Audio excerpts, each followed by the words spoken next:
Mesdames, Messieurs, bonsoir, bienvenue. Voici les titres du journal. L'économie bleue, nouveau concept qui tisse son modèle des écosystèmes de la nature. L'objectif visé est de répondre aux besoins des populations en utilisant les ressources localement disponibles.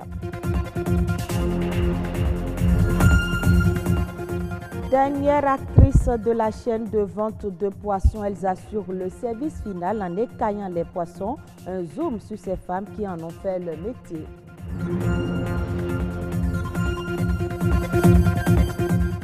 Difficile d'être un artiste béninois et de vivre de son art, et pourtant la culture est un atout pour l'essor économique du pays.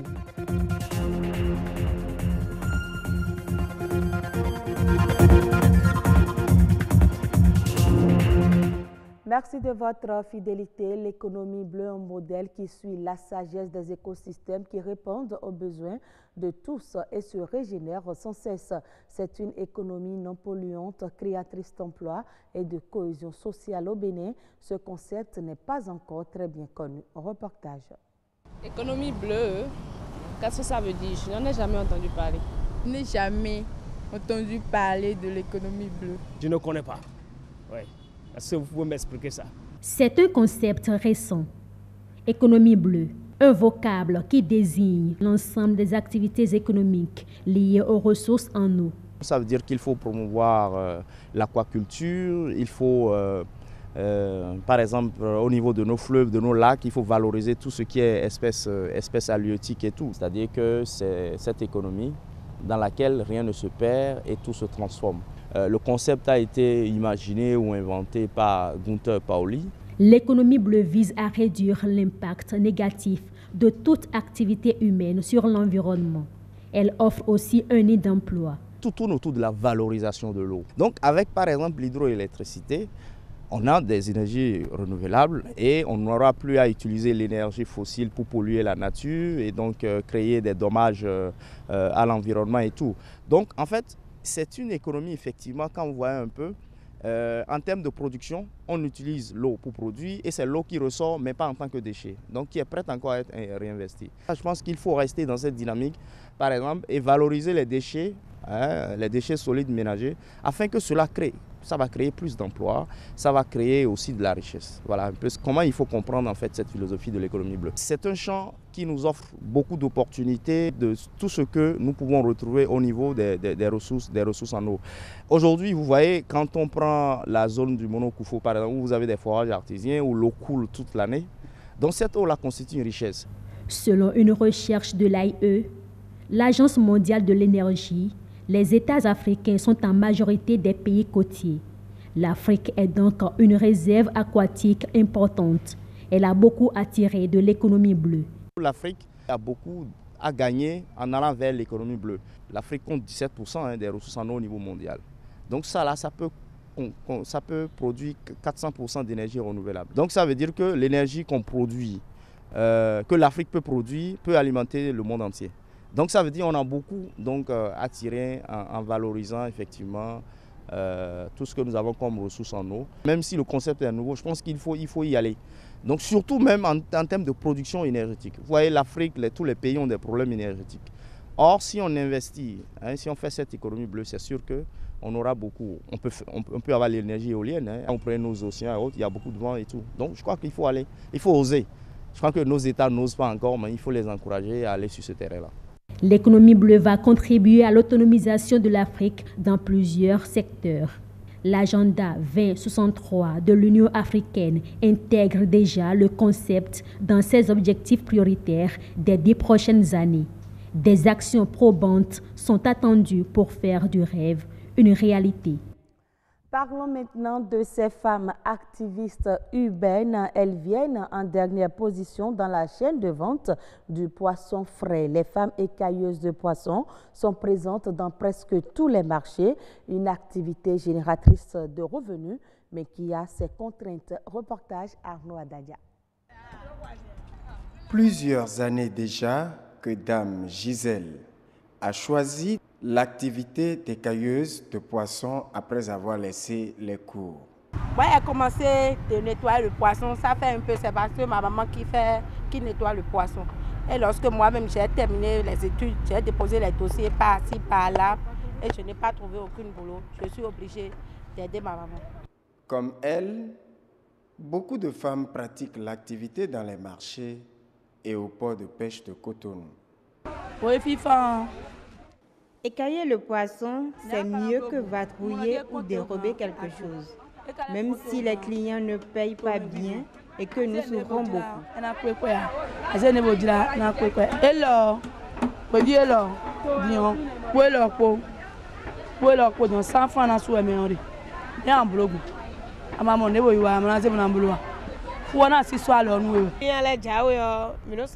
Pour attirer le client, tu lui souhaites la bienvenue, tu dis Kabo et c'est à celui qui te répond également Kabo que tu peux écailler les poissons.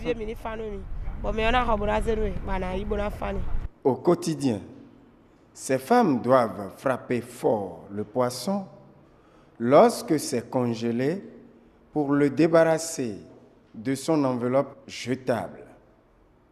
À l'aide des cailleurs, de petits coupe-coupes et des instruments ici présentés, les écailleuses nettoient docteur, mulet, tilapia, carangue et même au-delà, pâtes de bœuf, volailles diverses et crabes. L'activité soulage les femmes au foyer, comme le témoigne ici ce client. Lorsque vous achetez le poisson, que vous devez l'amener comme ça à la maison, c'est difficile à nos épouses de les écailler, tout ça là. Donc quand vous faites ça ici, les gens, les bonnes dames ne sont pas très chères. Le soulagement qu'apportent les écailleuses est aussi ressenti chez les cuisiniers.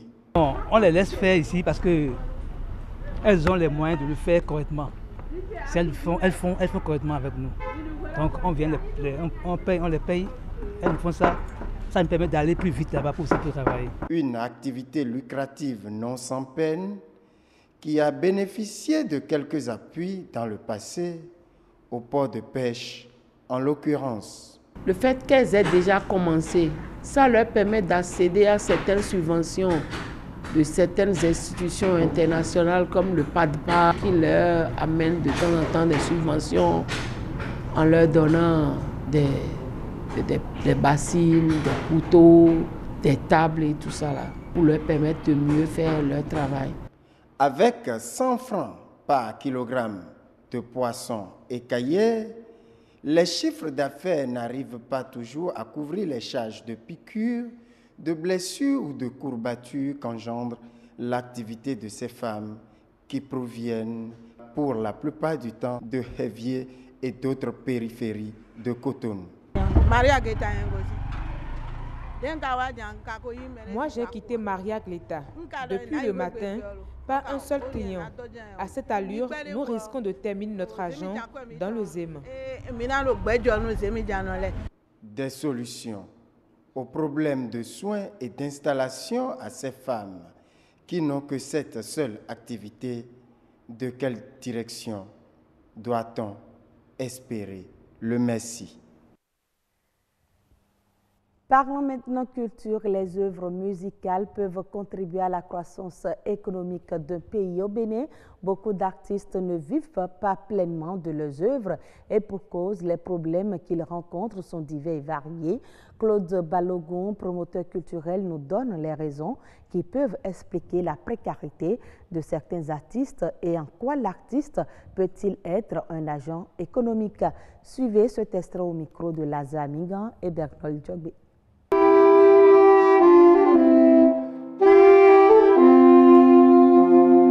Premièrement, un artiste qui commence à créer des œuvres doit pouvoir bien se faire former, doivent travailler avec des professionnels suffisamment reconnus, doivent être dans une équipe.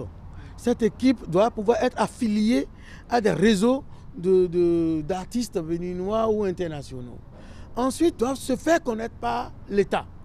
Donc, avoir son IFU, ou avoir son association, ou avoir son entreprise, pour que l'État le reconnaisse en tant qu'agent économique, en tant qu'un élément qui utilise de l'argent béninois et qui crée de la richesse dans le pays et qui contribue au PIB. C'est l'artiste qui produit la richesse. C'est l'artiste qui est l'élément à vendre. C'est l'artiste à travers son œuvre qui lorsqu'il reçoit 100 000 francs pour faire un travail, ces 100 000 francs doivent pouvoir générer près de, je ne sais pas, près du million très rapidement. Donc l'artiste, c'est celui qu'il faut vendre. Hein, c'est un agent économique tout court. Mais évidemment, le problème qui se pose, pour que les gens ne sachent, n'arrivent pas à savoir que c'est un agent économique, c'est qu'il n'y a pas de données statistiques liées à l'artiste. La piraterie est quand même quelque chose d'important qui vient secouer tout ça. Est-ce que vous voyez? Donc une œuvre qui est créée aujourd'hui, on n'a pas la garantie de vendre l'œuvre et de rentabiliser les investissements effectués sur cette œuvre-là. L'artiste est comme de la tomate. On sort de l'argent pour l'acheter. Est-ce que vous voyez? L'artiste, il faut payer pour aller le voir en prestation, mais et non acheter son CD, et non le voir sur les WhatsApp. Les WhatsApp n'enrichissent pas. Hein? Lorsqu'on a un certain nombre de vues sur Facebook, sur YouTube, ça ne veut pas dire que l'artiste, lorsqu'il organise un spectacle, qu'il aura ce même nombre de personnes à son spectacle. Oh, c'est en ayant des gens au spectacle. C'est en achetant des tickets que l'artiste peut rentabiliser.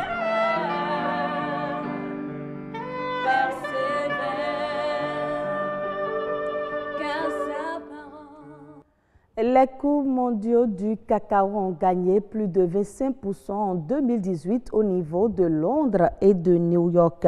Cette hausse enregistrée est principalement attribuable à l'amélioration des fondamentaux du marché. En effet, profitant d'un faible niveau des prix de la matière première au début de 2018, les raffineurs se sont rués sur une production abondante de cacao, conduisant ainsi à faire remonter le niveau des cours.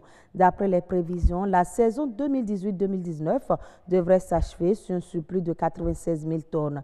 La Côte d'Ivoire a prévu produire 2,12 millions de tonnes de cacao, tandis que le Ghana devrait faire rentrer une récolte de 950 000 tonnes et le Nigeria près de 250 000 tonnes. Il faut noter que le cacao fait partie des rares commodités agricoles qui ont tiré leur épingle du jeu cette année.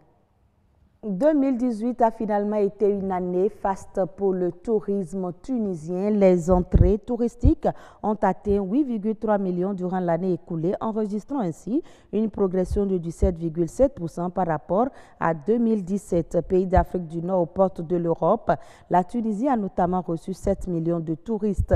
Les recettes globales de l'industrie touristique ont atteint plus de 700 millions de francs CFA durant l'année écoulée, soit une progression de 22,8% comparativement à l'année 2017. Et ce sera tout pour ce journal. Mesdames, Messieurs, merci à vous de l'avoir suivi. Très bonne suite de nos programmes.